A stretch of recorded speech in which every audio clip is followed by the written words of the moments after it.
In today's video, we have Bill Thompson contradicting himself, plus through his motion confirming a fear a lot of us had. And why is he putting up such a fight over this thing? And if an open conversation is something you prefer, then this is the place for you. Welcome to The Point, so let's talk about it. Copyright disclaimer under Section 107 of the Copyright Act 1976. Allowance is made for fair use for purposes such as criticism, comment, news reporting, scholarship, and research. Fair use is a use permitted by copyright statute that might otherwise be infringing. Nonprofit, educational, or personal use tips the balance in favor of fair use.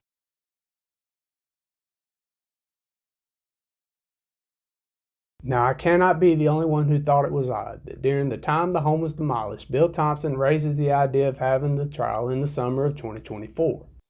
When the state filed our motion asking for a scheduling order and trial date, which was a little bit over a month ago, we proposed the summer of this year. And at that time, and at this time right now, we believe that we could be prepared for trial summer of this year.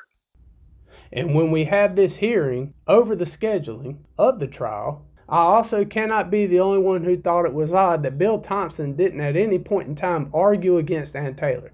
In fact, it seemed like he was agreeing with her that this trial needed to be significantly farther down the road. Ms. Taylor is not understating the amount of work that's involved in this case, Judge. I think that's fair to say, and there's more information that continues to be developed. You know, it's kind of like you ask one question, you get an answer, and that leads you to another question. I know that Ms. Taylor and her co-counsel and investigators are encountering that. We are trying to provide things as quickly as we can, and she's right. There are delays in with the multiple agencies getting everything together. The tip so long with these 9,000, I didn't count them, but there are thousands and thousands of tips, most of which are out there, but you're right, most of all of which need to be looked at to see if they have any potential relevance to the case. As I indicated to the court, if we cannot have a trial this summer, then I would say the earliest would be the summer of next year.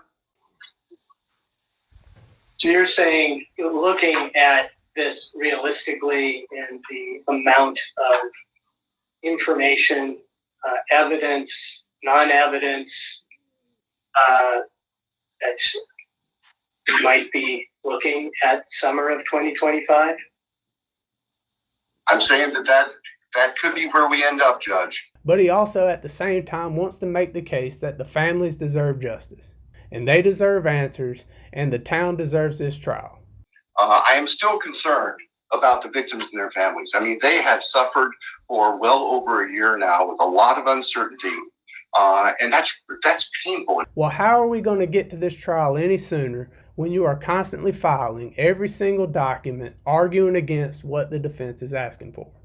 Yes, saying that they need names does make sense, but Ann Taylor has already publicly said she doesn't have all her experts yet. There are records yet to be obtained that we need in both sides. There are still experts yet to be hired that we need to find an expert that has the right expertise and will work on the case with us. We do have several working with them, but there are still more that need to be found. She doesn't have all her investigators yet. She doesn't even know who will be available at this current time. So how can she list those names right now? And for him to go on and say that the defense has not made a proper argument as to why they need these other individuals to have access to this file, when she has clearly said she doesn't understand how the state arrived at Brian Kohlberger. And the clear picture that I'm concerned about is the state's pathway of how Brian Kohlberger comes to their attention and is identified. I've read that PC affidavit over and over and over again, and I'm not sure. Over a year into this case and everything I've read, and I've spoken with our team, we're not sure how the state decides on Brian Kohlberger. He makes the statement that they can review the TUI letter and see how the state came to their determination that Brian Kohlberger is the suspect. The problem is the defense doesn't want to see your opinion on how y'all arrived at Brian Kohlberger. The defense wants to see the raw data. They want to see the information. And it has already been ruled that they have the right to view that data. So why is he constantly arguing over this IGG data? It was Bill Thompson who had originally said that this document had nothing to do with the trial. It wasn't going to be used as evidence. It wasn't going to come up at court. So it had no bearing whatsoever. But for some reason, anything involving this IGG data, he is fighting tooth and nail over. So what is really inside the IGG data? It's already been said they're not going to access these names. That has already been very clear. But he is acting as if there is something super secret in there, and if the defense gets a hold of it, the whole case is over. I mean, it is either a meaningless document that has nothing to do with the trial, or it matters. Because you cannot make the argument that it doesn't matter to this trial when you are constantly fighting over it and doing everything in your power to delay this trial from happening a whole lot sooner. And a lot of us have worried that they arrived to a suspect pretty quickly, that they didn't do a proper investigation. Now, of course, it's speculation when you say that, but it was well known that that was a party home. It was well known that a lot of people came in and out of that home at odd hours of the night, during the day, and were very familiar with the home and its layout and the people who resided in there. And y'all are telling us that in a little over 2 weeks and a day, you have cleared absolutely all of those people, and you have made the determination that not one person of all the people who have been in and out of that home, that Bryan Kohberger's the guy. This is currently the biggest case in America, and certainly the biggest case in Idaho and Moscow, as a matter of fact. And it does appear like you rushed towards Bryan Kohberger being the guy. Now, yes, there's a lot of other stuff that could be in that 53 terabytes worth of data. We all acknowledge that. But the PCA is lacking. And a lot of us have said, well, if there was more inside the home tying Bryan Kohberger to this crime, you would think they would have listed that in the probable cause affidavit.